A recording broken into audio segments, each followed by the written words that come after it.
2 കൊരിന്തോസ് അധ്യായം 12. എനിക്ക് ആത്മപ്രശംസ ചെയ്യാൻ പലതുമുണ്ട്, അതുകൊണ്ട് ഒരു നേട്ടവുമില്ലെന്ന് എനിക്കറിയാം. എങ്കിലും കർത്താവിൻ്റെ ദർശനങ്ങളിലേക്കും വെളിപാടുകളിലേക്കും ഞാൻ കടക്കട്ടെ. 14 വർഷം മുമ്പ് 3-ാം സ്വർഗം വരെ ഉയർത്തപ്പെട്ട ഒരു മനുഷ്യനെ ക്രിസ്തുവിൽ എനിക്കറിയാം. ശരീരത്തോടു കൂടെയോ ശരീരം കൂടാതെയോ എന്നെനിക്കറിവില്ല, അത് ദൈവത്തിനെ അറിയൂ. ഈ മനുഷ്യൻ പർദീസായിലേക്ക് ഉയർത്തപ്പെട്ടു എന്നെനിക്കറിയാം. ശരീരത്തോടു കൂടെയോ ശരീരം കൂടാതെയോ എന്ന് എനിക്കറിവില്ല, അത് ദൈവത്തിനെ അറിയൂ. അവാച്യവും മനുഷ്യനെ വിവരിച്ചുകൂടാത്തതുമായ കാര്യങ്ങൾ അവൻ കേട്ടു. ഈ മനുഷ്യനെക്കുറിച്ച് ഞാൻ അഭിമാനം കൊള്ളും. എന്നെക്കുറിച്ച് സ്വന്തം ബലഹീനതകളിലല്ലാതെ ഞാൻ അഭിമാനം കൊള്ളുകയില്ല. ആത്മപ്രശംസയ്ക്ക് ഇച്ഛിക്കുന്നെങ്കിൽ തന്നെ ഞാനൊരു ഭോഷനാവുകയില്ല. എന്തെന്നാൽ സത്യമായിരിക്കും ഞാൻ സംസാരിക്കുക. എന്നിൽ കാണുകയും എന്നിൽ നിന്ന് കേൾക്കുകയും ചെയ്യുന്നതിൽ അധികമായി ആരും എന്നെപ്പറ്റി വിചാരിക്കാതിരിക്കേണ്ടതിന് ഞാൻ ആത്മപ്രശംസ ഒഴിവാക്കുന്നു. വെളിപാടുകളുടെ ആധിക്യത്താൽ ഞാൻ അധികം ആഹ്ലാദിക്കാതിരിക്കേണ്ടതിന് ശരീരത്തിൽ ഒരു മുള്ള എനിക്ക് നൽകപ്പെട്ടിരിക്കുന്നു. അതായത് എന്നെ ശല്യപ്പെടുത്തുന്നതിനും മതിമറന്ന് ആഹ്ലാദിക്കാതെ എന്നെ നിയന്ത്രിക്കുന്നതിനും വേണ്ടിയുള്ള പിശാചൻ്റെ ദൂതൻ. അതെന്നെ വിട്ടകലാൻ വേണ്ടി 3 പ്രാവശ്യം ഞാൻ കർത്താവിനോട് അപേക്ഷിച്ചു. എന്നാൽ അവിടുന്ന് എന്നോട് അരുളി ചെയ്തു, നിനക്കെൻ്റെ കൃപ മതി. എന്തെന്നാൽ ബലഹീനതയിലാണ് എൻ്റെ ശക്തി പൂർണ്ണമായി പ്രകടമാകുന്നത്. ക്രിസ്തുവിൻ്റെ ശക്തി എൻ്റെ മേൽ ആവസിക്കേണ്ടതിന് ഞാൻ പൂർവാധികം സന്തോഷത്തോടെ എൻ്റെ ബലഹീനതയെക്കുറിച്ച് പ്രശംസിക്കും. അതുകൊണ്ട് ബലഹീനതകളിലും ആക്ഷേപങ്ങളിലും ഞെരുക്കങ്ങളിലും പീഡനങ്ങളിലും അത്യാഹിതങ്ങളിലും ഞാൻ ക്രിസ്തുവിനെ പ്രതി സന്തുഷ്ടനാണ്. എന്തെന്നാൽ ബലഹീനനായിരിക്കുമ്പോഴാണ് ഞാൻ ശക്തനായിരിക്കുന്നത്. ഞാനൊരു ഭോഷനായി പോയല്ലോ. നിങ്ങളാണതിന് കാരണക്കാർ. എന്തെന്നാൽ നിങ്ങൾ എന്നെ പ്രശംസിക്കേണ്ടവരായിരുന്നു. ഞാൻ നിസ്സാരനാണെന്നിരിക്കലും ഈ അപ്പസ്തോല പ്രമാണികളെക്കാളൊട്ടും കുറഞ്ഞവനല്ല. തെളിവുകളോടും അത്ഭുതങ്ങളോടും ശക്തികളോടും കൂടെ എല്ലാ തരത്തിലുമുള്ള സഹനങ്ങളിലും ഒരപ്പസ്തോലന് ചേർന്ന അടയാളങ്ങൾ നിങ്ങൾക്ക് നൽകപ്പെട്ടു. ഞാൻ നിങ്ങൾക്കൊരു ഭാരമായി തീർന്നിട്ടില്ല എന്നതിലൊഴികെ മറ്റെന്തിലാണ് നിങ്ങൾക്ക് മറ്റ് സഭകളേക്കാൾ കുറവ് വന്നിട്ടുള്ളത്? ആ അപരാധം എന്നോട് ക്ഷമിക്കുവിൻ. ഇതാ, ഞാൻ 3-ാം പ്രാവശ്യം നിങ്ങളെ സന്ദർശിക്കാൻ തയ്യാറായിരിക്കുന്നു. തീർച്ചയായും ഞാൻ നിങ്ങൾക്കൊരു ഭാരമായിരിക്കുകയില്ല. എന്തെന്നാൽ ഞാൻ കാംക്ഷിക്കുന്നത് നിങ്ങളെയാണ്, നിങ്ങൾക്കുള്ളതല്ല. മക്കൾ മാതാപിതാക്കന്മാർക്ക് വേണ്ടിയല്ല സമ്പാദിക്കേണ്ടത്, മറിച്ച് മാതാപിതാക്കന്മാർ മക്കൾക്ക് വേണ്ടിയാണ്. ഞാൻ അതീവ സന്തോഷത്തോടെ നിങ്ങളുടെ ആത്മാക്കൾക്ക് വേണ്ടി എനിക്കുള്ളതെല്ലാം ചെലവഴിക്കുകയും എന്നെ തന്നെ സമർപ്പിക്കുകയും ചെയ്യും. ഞാൻ നിങ്ങളെ കൂടുതൽ സ്നേഹിക്കും തോറും നിങ്ങൾ എന്നെ കുറച്ച് മാത്രമാണോ സ്നേഹിക്കേണ്ടത്?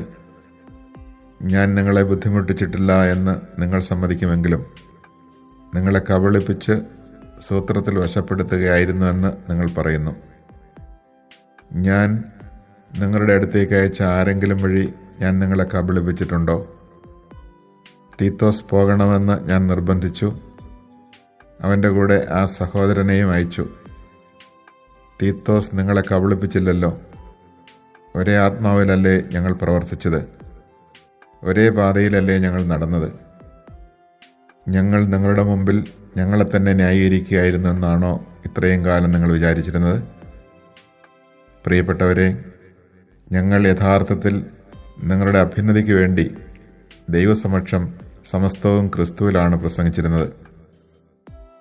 ഒരുപക്ഷെ ഞാൻ വരുമ്പോൾ ഞാൻ ആഗ്രഹിക്കുന്ന നിലയിൽ നിങ്ങളെയും നിങ്ങൾ ആഗ്രഹിക്കുന്ന നിലയിൽ എന്നെയും കാണാതിരിക്കുമോ എന്ന് ഞാൻ ഭയപ്പെടുന്നു. കലഹവും അസൂയയും കോപവും മത്സര്യവും അപവാദവും പരദൂഷണവും അഹന്തയും അസ്വസ്ഥതയുമായിരിക്കുമോ കണ്ടെത്തുന്നത്? ഞാൻ വീണ്ടും നിങ്ങളുടെ അടുക്കൽ വരുമ്പോൾ എൻ്റെ ദൈവം എന്നെ നിങ്ങളുടെ മുമ്പിൽ എളിമപ്പെടുത്തുമോ എന്നെനിക്ക് ഭയമുണ്ട്. നേരത്തെ പാപം ചെയ്തവരും എന്നാൽ തങ്ങളുടെ അശുദ്ധിയെക്കുറിച്ചും വ്യഭിചാരത്തെക്കുറിച്ചും വിഷയാസക്തിയെക്കുറിച്ചും പശ്ചാത്തപിക്കാത്തവരുമായ അനേകരെ ഓർത്ത് വിലപിക്കേണ്ടി വരുമോ എന്നും ഞാൻ ഭയപ്പെടുന്നു.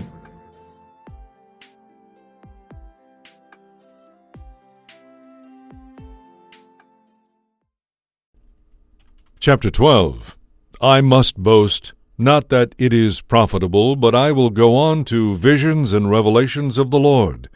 I know someone in Christ who 14 years ago, whether in the body or out of the body, I do not know, God knows, was caught up to the third heaven.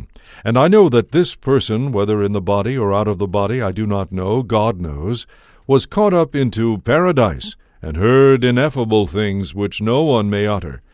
About this person I will boast, but about myself I will not boast, except about my weaknesses. Although if I should wish to boast, I would not be foolish, for I would be telling the truth. But I refrain so that no one may think more of me than what he sees in me or hears from me, because of the abundance of the revelations. Therefore, that I might not become too elated, a thorn in the flesh was given to me, an angel of Satan, to beat me, to keep me from being too elated. 3 times I begged the Lord about this, that it might leave me.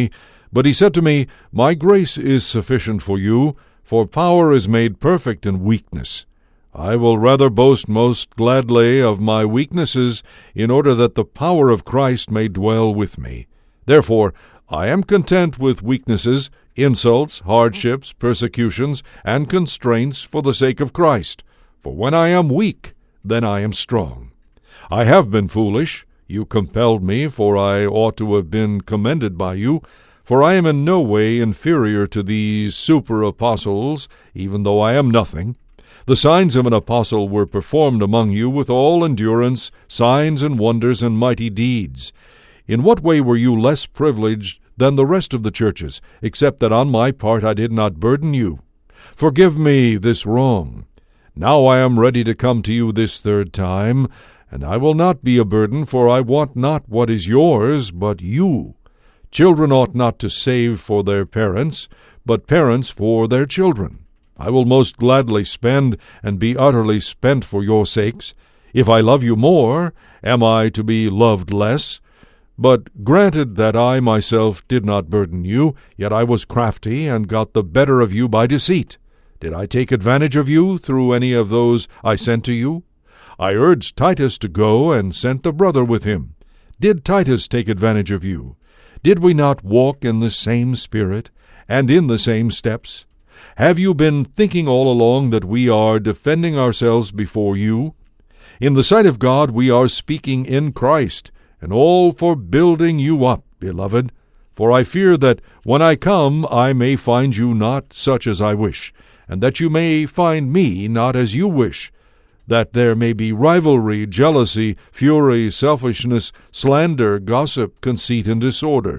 I fear that when I come again my God may humiliate me before you, and I may have to mourn over many of those who sinned earlier, and have not repented of the impurity, immorality, and licentiousness they practiced.